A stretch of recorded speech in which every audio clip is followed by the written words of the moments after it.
Bonjour à tous.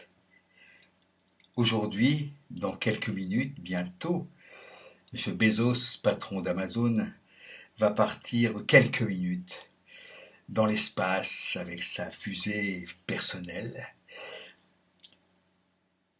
Alors des tas de gens s'extasient. Enfin, il part dans l'espace, il part à 500 km. C'est risible. Et puis d'autres milliardaires vont lui emboîter le pas, on pense. Voilà, c'est tout à fait charmant hein, de partir comme ça dans les étoiles.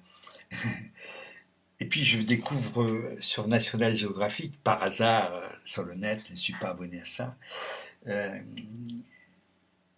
un, un projet, enfin, quelque chose de proposé par évidemment un scientifique, bon, etc., etc., hein, NASA, toutes ces choses-là, qui dit que finalement il n'y a plus aucun avenir sur Terre, il faut aller ensemencer la planète Mars avec des algues, des machins, faire revenir, transformer, terrestriser la planète Mars. Un petit peu comme d'ailleurs gentrifier les banlieues. Hein, des belles banlieues, les banlieues où il fait beau, voilà. On laisse les pauvres, les gueux, on les laisse ailleurs dans des dépotoirs, mais on va aller gentrifier le centre des villes, enfin, et de préférence les centres historiques, enfin, des choses, voilà. Et là, on fait déjà, des mecs pensent faire pareil au niveau planétaire. Je trouve que c'est, alors, encore une fois, ils te disent pas quand ça va se faire, ça, parce que quand tu es à 15 minutes, quand tu es pardon, à 150, 500 km et que tu fais un petit tour de 11 ou 15 minutes dans l'espace, on n'est pas encore sur la planète Mars. Hein. Quand on sait qu'en gros il faut 4 ans quoi, pour un aller-retour. Bon, faut aimer, hein, faut aimer voyager. Surtout dans ces conditions-là, avec les rayons solaires, les rayons gamma, tout ce qu'on veut. C'est génial. Hein. Mais enfin bon, mais ça prouve quoi? Ça prouve que ces gens-là, c'est comme les gens qui parlent du transhumanisme, etc. Ces gens-là pensent que voilà, ici, là maintenant, cette terre, elle est trop petite, voilà, elle est trop vieille, elle ne présente plus beaucoup d'intérêt. Hein. Il y a des nouveaux Eldorado qu'on va aller découvrir, qu'on va aller chercher, un petit peu comme Christophe Colomb et avant lui, je signale quand même les Vikings, sont allés découvrir l'Amérique. Sauf qu'on était quand même encore dans la maison mère, si je veux dire. Là maintenant, ça risque de déborder un peu et d'être beaucoup plus compliqué. Mais ça fait rêver certains. Ça, c'est National Geographic. Et puis je découvre aussi un autre site qui s'appelle Trust My Science, confiance en ma science, quelque chose comme ça. J'ai confiance en la science. Bon, ben, peu importe. Si c'était dit en français, ce serait aussi bien. Mais comme les Français sont incapables de faire de ce genre de choses, parce qu'ils ont tout abandonné aux Amerlocs, ben, tant pis pour leur gueule. Donc, cette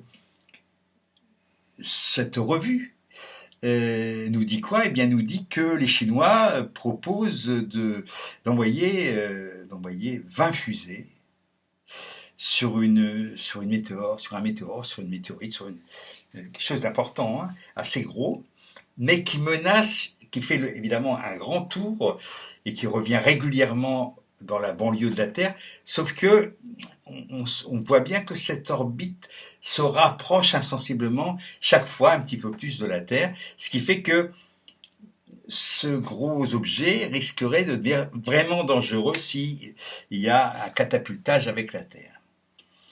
Les Chinois, qui sont pas du tout dans le même trip, hein, ils sont plus terre à terre, si j'ose dire. Eux, ils proposent d'envoyer 20 fusées non pas pour détruire, c'est trop dangereux d'envoyer des bombes atomiques, hein. C'est trop dangereux. Par contre, percuter le bolide pour déplacer son orbite, ça c'est relativement faisable. C'est du domaine du possible.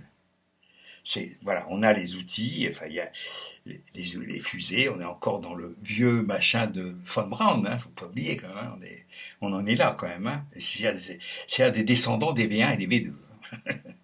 Non, il faut remettre les choses un petit peu à leur place, hein, un petit peu, voyons. Hein.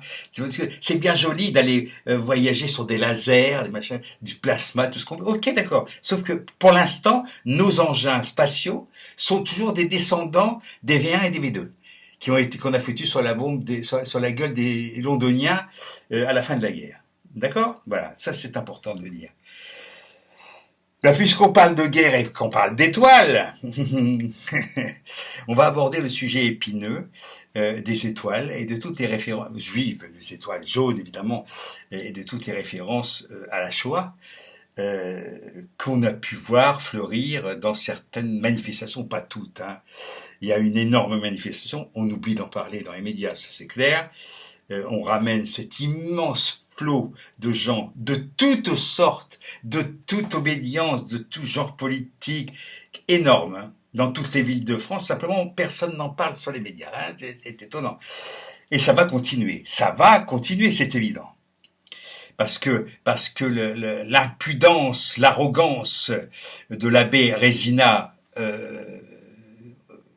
autrement dit de monsieur du Cureton qui va à Lourdes serrer la louche de Bernadette Soubirous, c'est juste révoltant et ça met en colère plein de gens. Qu'ils ne sont pas tous des fachos, je le répète. Ça. Je vais dire simplement une chose. Compte tenu de l'enseignement de l'histoire et surtout de l'enseignement médiatique de l'histoire, quelles sont les références les plus répétées, même pas par Monsieur Berne, qui est une sorte de guignol, lui, hein, c'est les nobles, hein, c'est les familles, le sang bleu. Bon, le reste, à la limite, il s'en fout. Hein, c'est pas son problème, c'est pas son sujet. Donc voilà. Alors, où sont les deux Castelot, Decaux, Pierre Miquel, Duby, qui étaient autrefois sur les télés et les médias de service public? Tous ces gens-là ont disparu. Ils sont remplacés par Laurent Deutsch, dont la capacité d'historien est tout à fait minime. Ben, d'ailleurs, il s'est arrêté. Hein, il a empoché du pognon avec ses bouquins, puis très bien. Et le problème, c'est que maintenant, les gens, qu'est-ce qui reste comme référence pour dénoncer la ségrégation, de l'apartheid, même si on n'a pas le droit d'employer ce mot, c'est racisé, etc. Qu'est-ce qu'ils ont comme référence, à part, j'allais dire, la 7e compagnie et des films un petit peu plus sérieux? Qu'est-ce qu'ils ont d'autre comme référence historique? L'affaire Calas, on peut en parler. La Saint-Barthélemy, avec une autre population ostracisée, les protestants, on en parle? Non.